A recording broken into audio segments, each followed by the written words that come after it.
Hi, this is Ellen, and in this video I'm going to talk about how to use secondary sources to contextualise and support arguments. First up, I want to remind you what an academic essay isn't.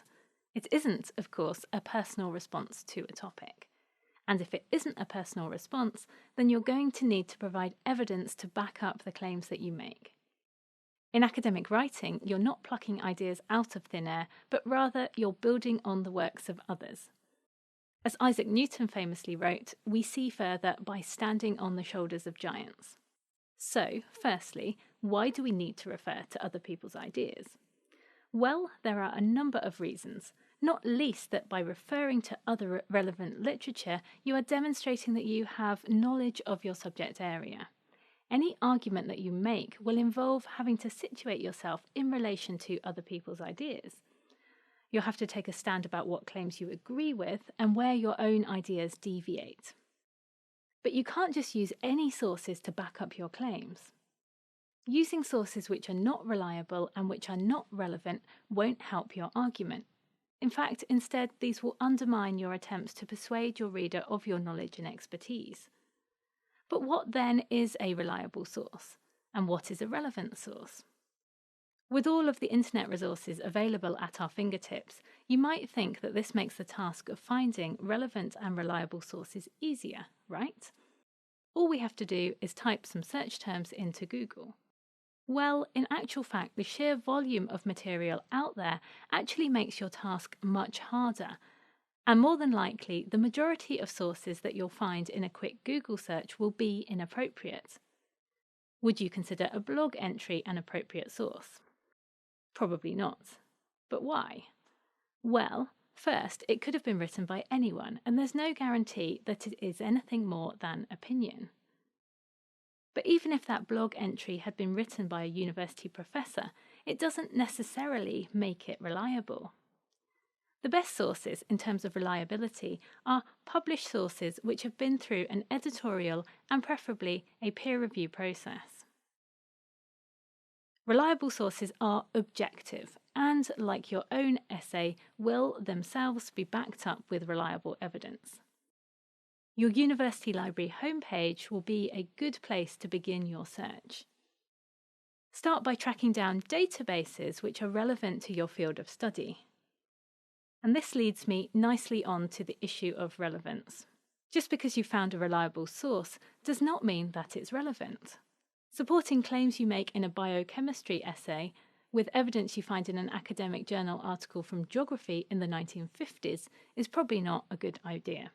A relevant source is one that speaks the language of your discipline. A relevant source is also one that's appropriate to the level at which you are writing. Encyclopedia entries, for instance, may be perfectly adequate on some introductory level courses, but not nearly specific enough at more advanced levels. So, you've chosen sources you're happy with, but what now? How can you use them in your essay?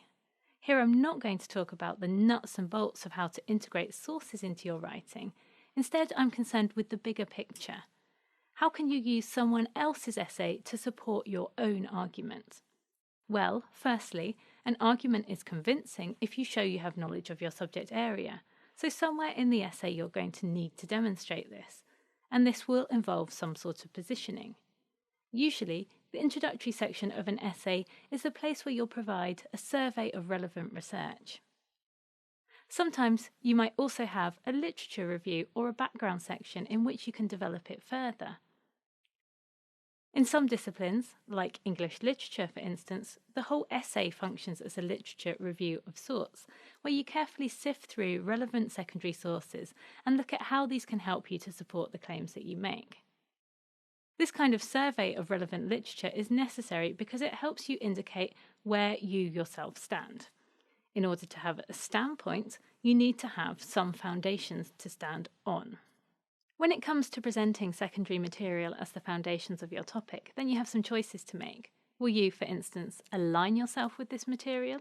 Or do you want to indicate a gap or a problem with previous research? One way to align yourself with research is to use a reporting verb that suggests this.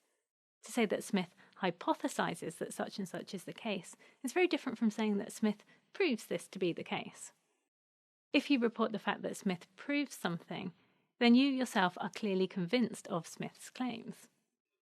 Note here the present tense.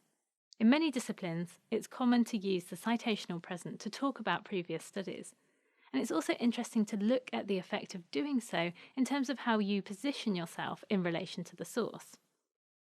Using the present tense can be a way of aligning yourself with the study. You are highlighting the nowness and the continued relevance of the findings.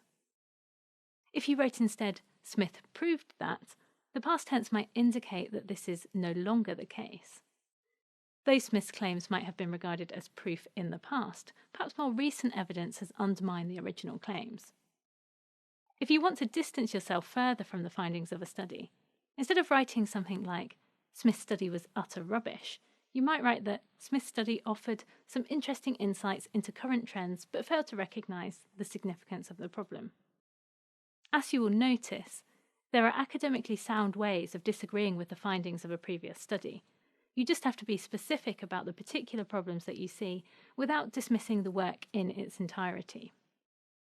When it comes to using secondary sources to back up your claims, it's vitally important to explain exactly how it supports your argument. In other words, it's not enough to let the evidence speak for itself. Don't assume that your target reader will interpret the material in the same way that you do. Avoid leaving your argument open to misinterpretation.